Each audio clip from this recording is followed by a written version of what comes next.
시청자 여러분 안녕하십니까. 굿모닝 포커스 2부 오늘도 힘차게 출발해 보겠습니다. 코로나 사태 이후 근무 환경이 많이 다 바뀌었습니다. 재택근무로 시작해서 주 4일째까지 달라지는 기업의 근무 문화에 대해서 한번 알아보겠습니다. 전호겸 서울벤처대학원대학교 센터장님 나와 주셨습니다. 어서 오세요. 안녕하세요. 전호겸입니다. 예.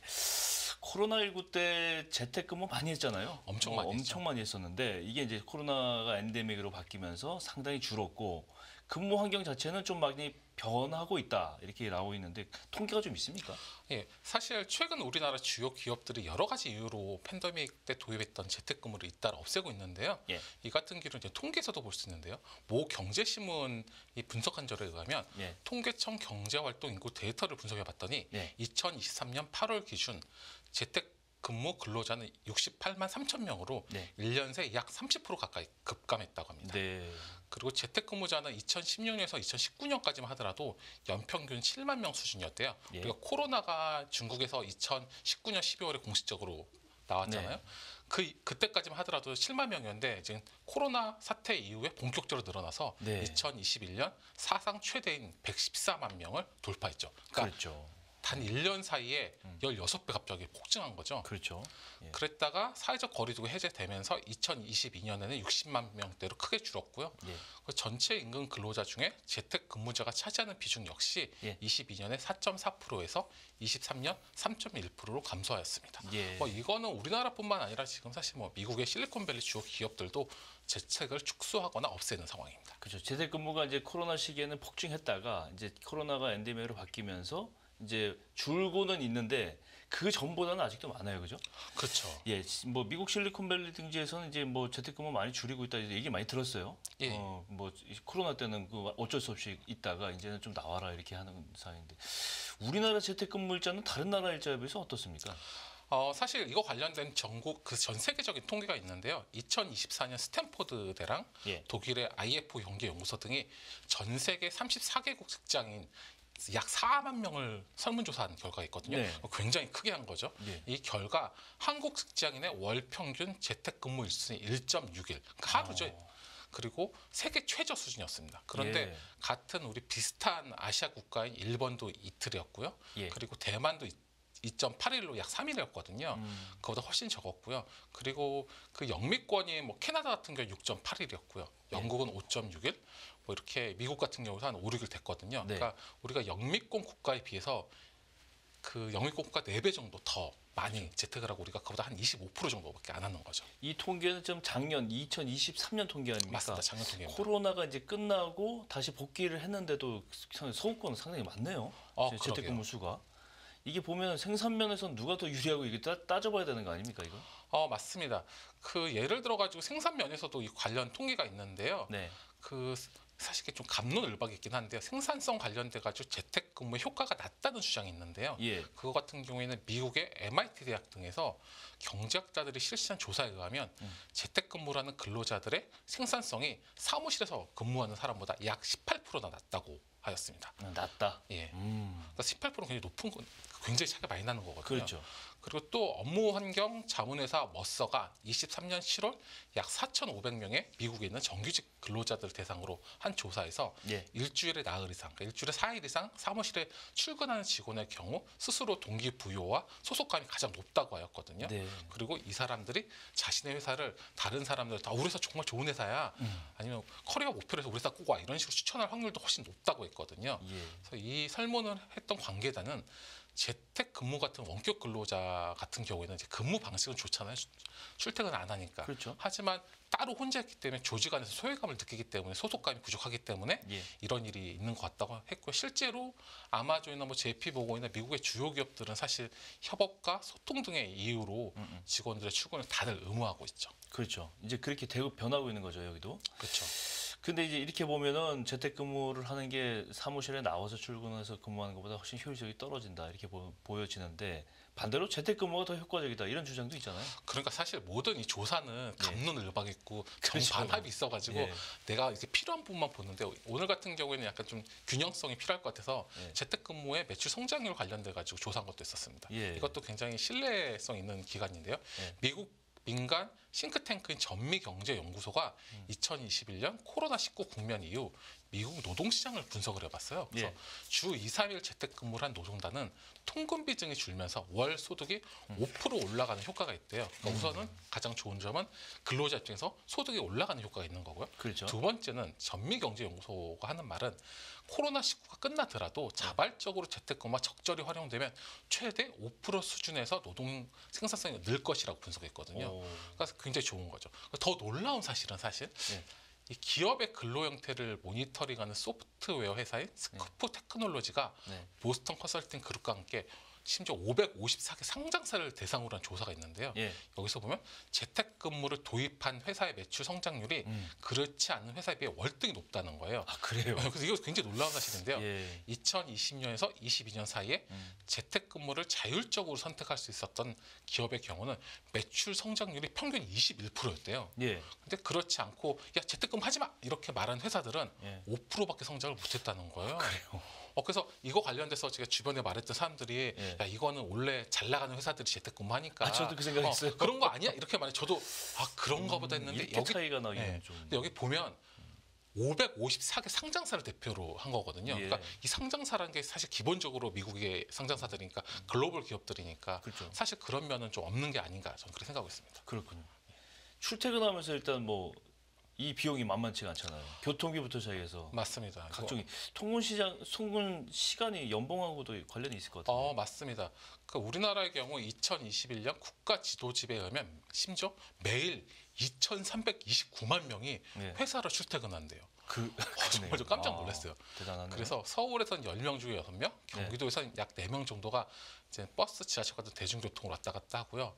심지어 1시간 넘게 이동해서 회사까지 가는 사람이 약 56만 명. 그러니까 매일 아침 부산시 인구보다 더 많은 사람들이 아침마다 1시간 넘는 출근 전쟁을 하고 있는 거죠. 그러네요.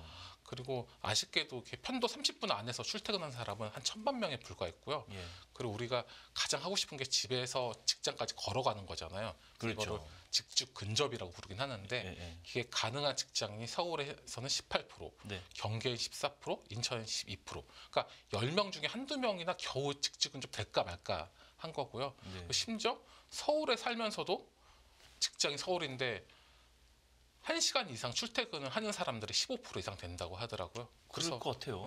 예. 워낙 서울이 넓다 보고 또 네네. 교통도 밀리다 보니까요. 그래서 이거 관련돼서 민간 연구 단체인 랩 2050은 통근으로 인한 사회적 비용이 2019년에 190조 원에 육박했다고 발표하기도 했죠. 그러니까 엄청난 금액인 거죠. 예. 그리고 해외 자료인데요. 영국 브리스톨대 연구팀이 근로자 2만 6천 명 생활을 이렇게 조사해봤어요. 예. 그랬더니 출퇴근 시간이 10분 길어질 때마다 근로자들은 총 소득이 19% 감소하는 것 같은 직장 만족도 하락을 느꼈다고 하더라고요. 그렇군요. 아, 이게 출퇴근도 이게 상당히 문제가 있는 것 같은데. 그렇죠. 그래서 그런지 요즘은 차라리 일을 좀 덜 하고 대신 돈도 덜 받겠다. 뭐 이런 분위기도 있잖아요. 맞습니다. 이른바 이 주 4일제 이거 도입에 대한 뭐 여러 가지 고민들, 감론을박 이것도 있는데. 맞습니다. 그죠? 이거 관련해서 최근에 약간 여론이 좀 바뀌고 있는데요. 그 이라는 시민연구소가 엠브레인에 의뢰해서 올해 1월에 임금 노동자 300명한테 조사한 결과 67.3%가 주 4일제를 하고 싶다 이랬고요. 그 전해의 조사에 의하면 61.4%였고요. 네. 그리고 그 전에 21년에 한국 리서치가 시민 1,000명에게 했던 조사에선 찬성 응답률이 51%였습니다. 네. 그러니까 최근 3년 사이에 물론 조사 기간은 약간 다르지만 네. 51%에서 61% 굉장히 빠르게 오르고 있는 거죠. 아니 근로자 입장에서는 당연히 주 4일제 하면 뭐 다른 게 변하는 게 없다면 당연히 찬성하겠죠. 그렇죠. 그런데 연봉이 줄어들 수가 있어요. 이거 괜찮을까요? 이거 굉장히 사실 큰 이슈긴 한데요. 예. 이거 관련돼서 원티드랩이 조사를 했어요. 연봉 감소를 감안하고도 당신 주 4일제를 선호하냐? 이랬더니 우리 직장의 절반 이상 51%가 예. 오케이 나는 아. 돈을 적게 받더라도 하겠어 이렇게 말을 했는데요. 예. 그래서 그러면 가장 중요한 게 연봉을 얼마나 깎으면 얼마나 깎으면 또 오케이야? 이랬는데 여기가 조금 아쉬운 면이 있는데 연봉 5% 미만 삭감이 70%. 그러니까 직장인 중에 거의 7명 이상은 5% 미만 삭감이 할게 사실 이 이거고 정도면 뭐 거의 그대로 받고 그렇죠. 그대로 받는 거죠. 뭐. 그리고 그 다음에 5에서 10% 정도 삭감하는 경우가 20%였으니까 네. 우리나라 직장인의 거의 90% 이상은 10% 이상은 절대 안 된다. 10% 이하로 하면 받아들이겠다는 거고 사실상 5% 미만만 받아들이겠다는 거거든요. 네. 근데 직장인이 지금 주 5일제 근무가 대부분이니까 주 4일제로 하면 네. 사실 월급이 5% 10% 줄어서는 안 되잖아요. 생산성 상. 그렇죠. 그래서 이거를 근무 시간 20%가량 줄지만 연봉 5에서 10% 주니까 이걸 생산성을 어떻게 높일지에 대해서 또 고민을 해봐야 되죠. 주사일제를 그렇죠. 도입하려면요. 그렇죠. MZ 세대들이 여러 일을 한다. 뭐 이런 얘기도 들었고, 근데 MZ 세대들의 얘기만 하는 것 같은데 이게 N잡 특히 이제 여러 개의 직업을 동시에 갖는 부업을 많이 하는 어떻습니까? MZ 세대들이 실제로 이렇게 N잡을 많이 하고 있습니까? 이거 관련해서도 우리나라 조사가 있는데요. 통계청 경제활동 인구조사 마이크로 데이터를 분석했더니 예. 2023년 기준 우리나라 부업 인구는 57만 5천 명으로 예. 역대 최대 규모를 기록했고요. 3년 전에 비해 13만 명이 늘었는데 이게 3년 만에 30% 가까이 늘어난 거죠. 그러니까 엄청나게 갑자기 3년 만에 그러네요. 부업 인구가 늘어난 거죠. 그런데 이게 또 우리나라만의 문제가 아니라 글로벌 컨설팅 업체인 딜로이트가 전 세계 44개국의 MZ세대 2만 2,856명을 대상으로 조사해봤더니 네. G세대의 경우 46%가 부업을 하고 있고요. 거의 절반이네. 그러니까요. 밀레니얼 M세대 같은 경우에 부업 비율이 37%였습니다. 예. 그러니까 MZ세대 같은 경우에 글로벌적으로 10명 중에 3, 4명은 지금 부업을 하고 있는 거죠. 네네. 그러면 우리나라는 어떨까? 이거 관련된 조사도 있는데요. 오픈 서베이가 조사한 거에 의하면 수도권에 거주하는 20, 30대 직장인 500명을 대상으로 조사한 게 있는데요. 네. 이거 같은 경우에는 85%가 겸직에 긍정적이었고요. 네. 그 나는 이미 엔잡을 하고 있어 하는 사람이 23%에 달했습니다. 그렇군요. N잡러라고 하니까 이게 마치 젊은 세대만 해당되는 것 같은데 실제로 우리나라 실상은 뭐 그렇지는 않다면서요? 이건 좀 가슴 아픈 현실인데요. 네. 그러니까 우리가 보통 N잡 나면 다 청년이라 생각하잖아요. MZ세대를 그렇죠. 생각하는데 예, 예. 그렇지 않았습니다. 음. 2023년 6월 기준으로 임금 노동자 복수 가입자를 봤더니 60대 이상이 12만 8,788명으로 전체 25% 4분의 1이었고요. 그 다음이 50대가 11만 7,383명으로 23%로 그 뒤를 이었습니다. 예.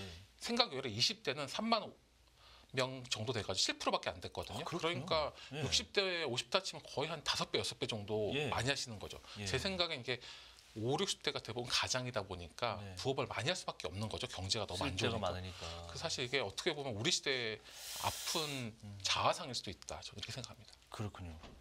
이 재택근무나 주 4일제 근무제 뭐 사실 N잡도 마찬가지고요. 이 기업의 생산성하고 관련이 있는 내용들인데 어떤 식으로 이게 근로자와 사용자에게 접점을 찾아가면 될까요?